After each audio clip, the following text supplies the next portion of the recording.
안녕하세요. 축복누린교회 아침 큐티 시간입니다. 2026년 5월 15일 금요일 아침 함께 묵상할 하나님의 말씀은 창세기 42장 1절에서 17절입니다.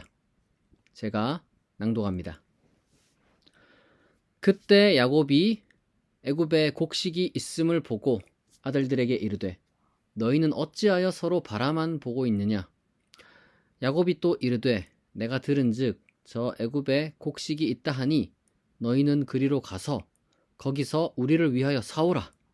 그러면 우리가 살고 죽지 아니하리라 하매 요셉의 형 10사람이 애굽에서 곡식을 사려고 내려갔으나 야곱이 요셉의 아우 베냐민은 그의 형들과 함께 보내지 아니하였으니 이는 그의 생각에 재난이 그에게 미칠까 두려워함이었더라. 이스라엘의 아들들이 양식 사러 간 자 중에 있으니 가나안 땅에 기근이 있음이라. 때에 요셉이 나라의 총리로서 그 땅 모든 백성에게 곡식을 팔더니 요셉의 형들이 와서 그 앞에서 땅에 엎드려 절하매 요셉이 보고 형들인 줄 아나 모른 채 하고 엄한 소리로 그들에게 말하여 이르되 너희가 어디서 왔느냐? 그들이 이르되 곡물을 사려고 가나안에서 왔나이다. 요셉은 그의 형들을 알아보았으나 그들은 요셉을 알아보지 못하더라. 요셉이 그들에게 대하여 꾼 꿈을 생각하고 그들에게 이르되 너희는 정탐꾼들이라 이 나라의 틈을 엿보려고 왔느니라. 그들이 그에게 이르되 내 주여 아니니이다. 당신의 종들은 곡물을 사러 왔나이다.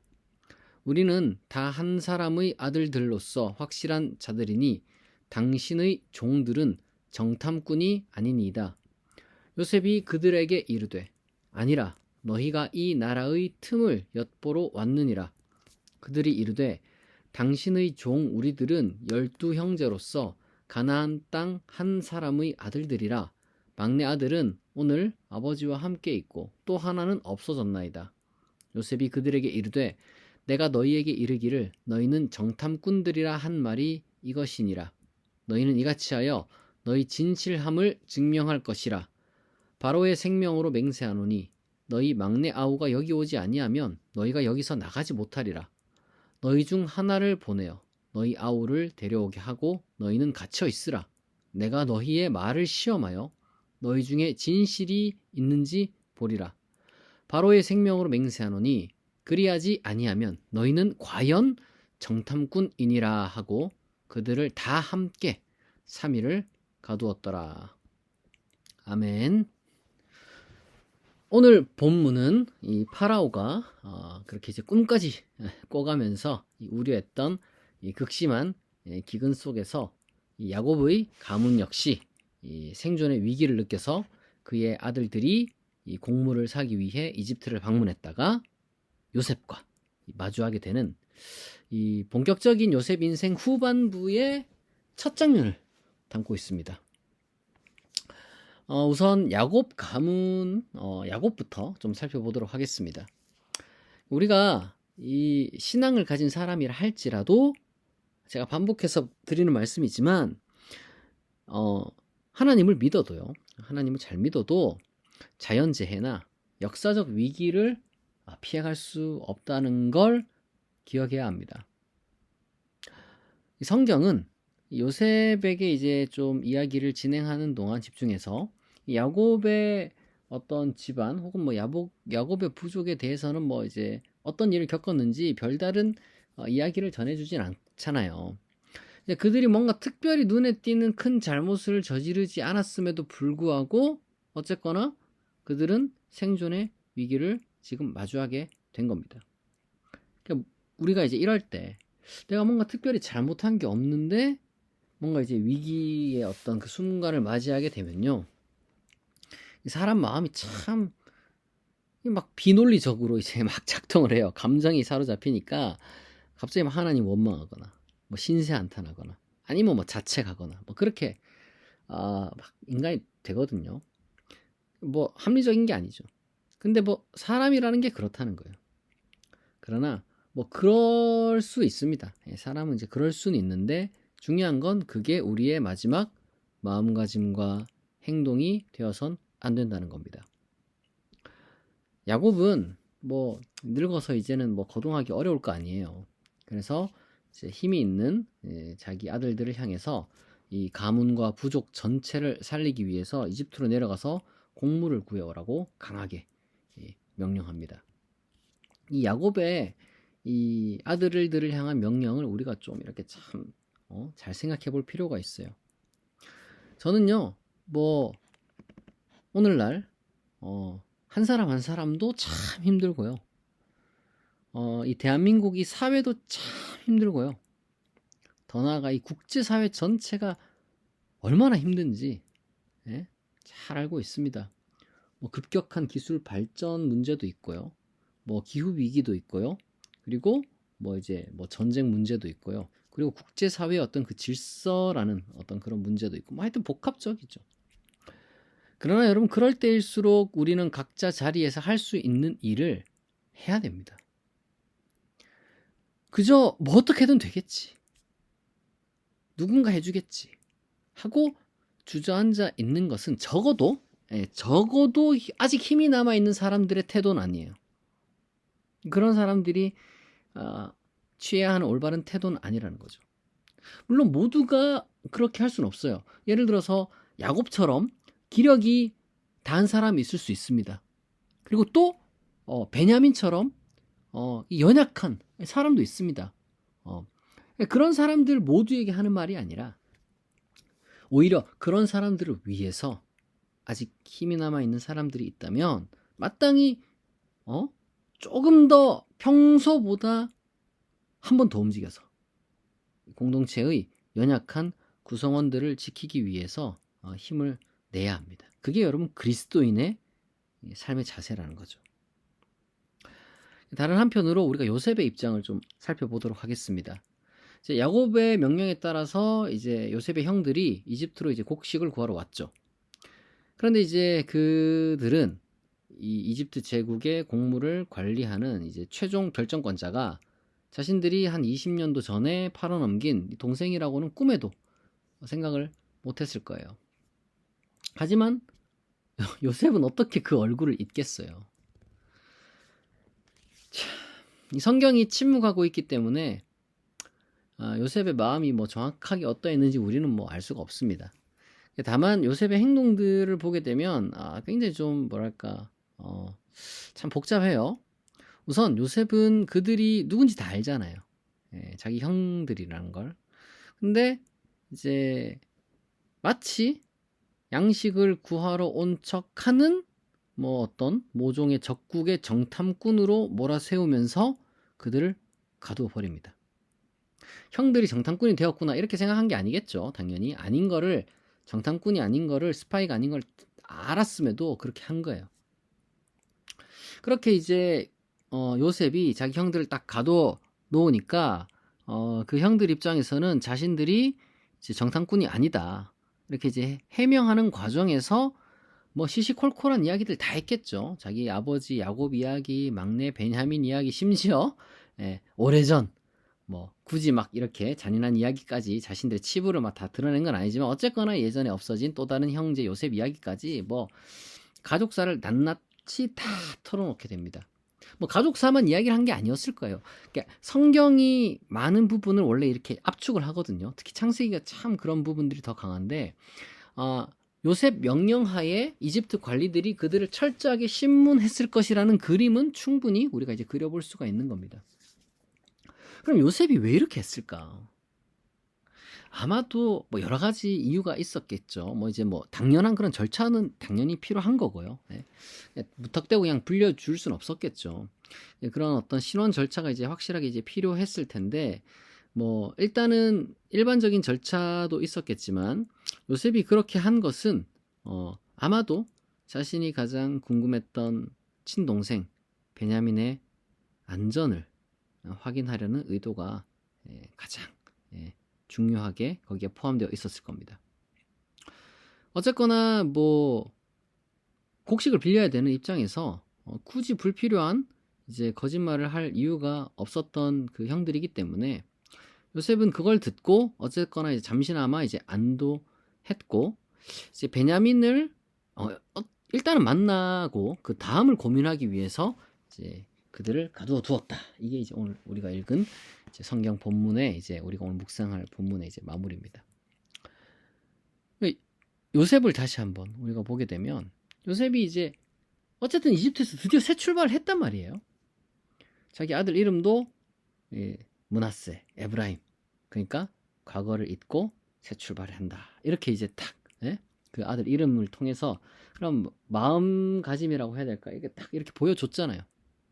그런데 이제는 다시는 마주할 일이 없을 것이라고 생각했던 바로 그 형제들을 맞닥뜨리게 된 거죠. 참 어땠을까요?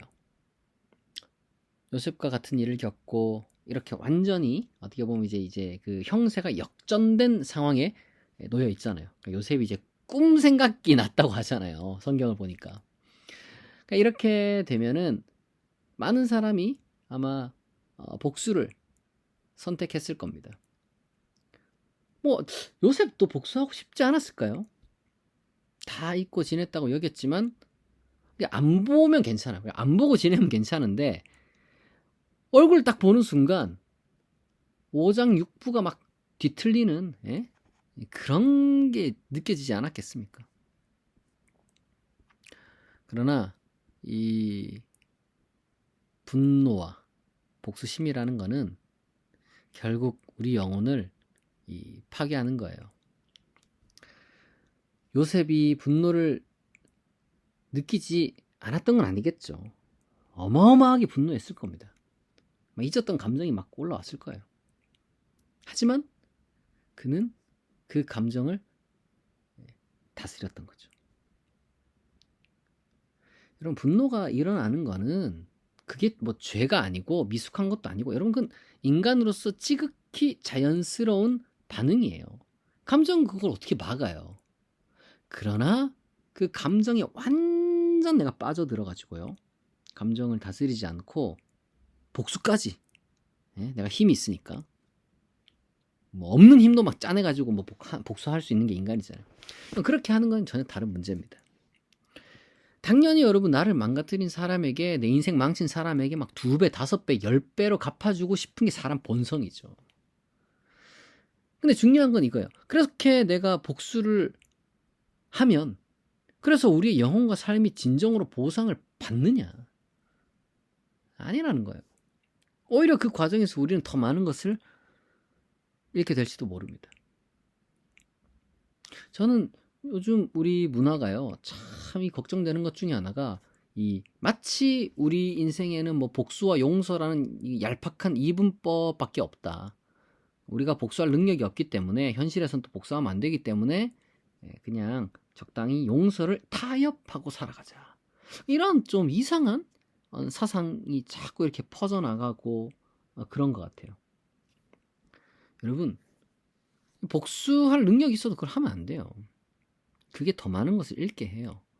어떻게 생각하면 그러면 복수할 능력이 없는 것이 더 천만 다행일지도 모르겠어요. 여러분, 자, 일단 요셉을 한번 보겠습니다. 만약에 요셉이 형들을 얼굴 보자마자 복수부터 탁 감행했다면 감정에 사로잡혀가지고 동생 베냐민과 다시 만날 수 있었을까? 아니죠. 그러면 만약에 자, 동생 베냐민만 딱 돌려받고 형들 다 그냥 복수를 해버린다. 그러면 내 과거의 그 트라우마가 해결되느냐? 그게 아니라는 거예요. 게다가 우리는 모든 사람이 다 요셉처럼 될 수가 없기도 하고요. 또 우리 한 사람 한 사람이 겪는 어떤 모든 과거의 상처가 요셉과 같지 않다는 것을 우리는 또 잘 알고 있습니다. 중요한 건 하나님은요, 우리가 애초에 복수가 필요 없는 삶을 살아가기를 원하시고, 또한 그런 삶을 우리에게 이제 허락하십니다. 설령 복수할 수 있는 위치에 섰을 때에, 그때 우리가 용서를 통해 우리를 더욱 온전히 회복시키기를 바라시는 분이 우리 하나님이란 걸 우리가 기억해야 됩니다. 이걸 오해하면 안 되는 것이, 그러면 무슨 범죄를 묵인하라는 것이냐, 아니면은 어떤 그 과거에 어떤 그 끔찍한 일을 없던 일처럼 그냥 덮어두란 말이냐, 그게 아니라는 거예요. 그게 아니라 죄의 악이 우리 자신을, 우리 영혼을 삼키지 못하게 하라는 거예요. 조금 더 좀 구체적으로 말하자면, 여러분, 우리에게 필요한 거는 감정을 억지로 없애거나 아니면 정반대의 감정, 뭐 난 아무렇지도 않아, 뭐 이런다거나, 뭐 그런 감정을 꾸며내라는 게 아니라 절제하라는 거예요. 절제. 분노할 수 있으나 절제해야 됩니다. 사적인 복수심에 휩쓸리지 말고 정의로운 조치에 머무르도록 절제해야 되는 거예요.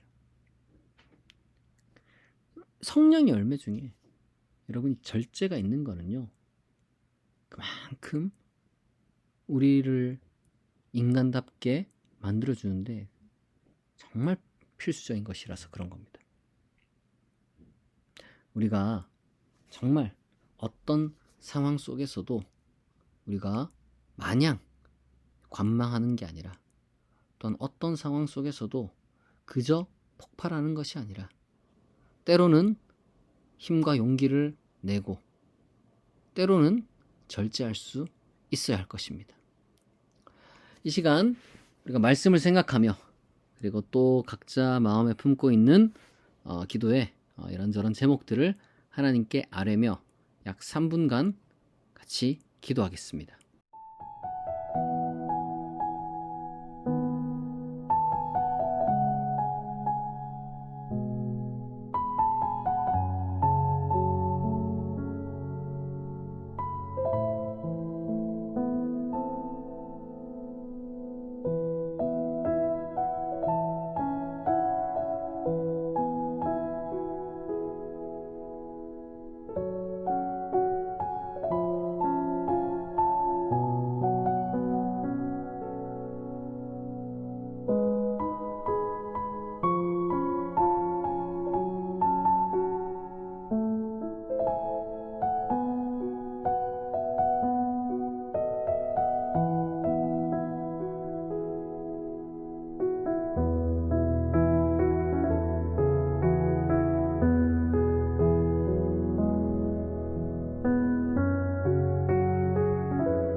자비하신 하나님 아버지, 오늘 하나님의 말씀이 기록하여 두신 야곱과 또한 요셉의 삶을 묵상하였습니다.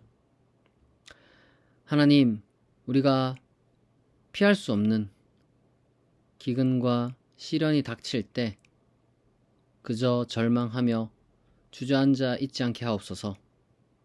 야곱이 남은 힘을 다해 자녀들을 일깨웠듯 우리 역시 공동체의 연약한 이들을 지키기 위해 마땅히 감당해야 할 책임을 다하며 행동하는 지혜와 용기를 허락하여 주옵시고, 야곱이나 베냐민과 같이 연약한 자들을 또한 하나님께서 보호하여 주옵소서. 하나님, 때때로 우리 인생에서 억울함과 깊은 상처가 우리 마음을 요동치게 할 때가 있습니다. 그때 분노와 복수심에 우리 영혼을 내어주지 않게 우리를 붙들어 주시옵소서. 요셉이 자기 감정을 다스리며 절제했던 것처럼 우리도 악을 악으로 갚지 않게 하시고 하나님의 공의를 신뢰하는 성령의 절제의 열매를 맺게 하옵소서.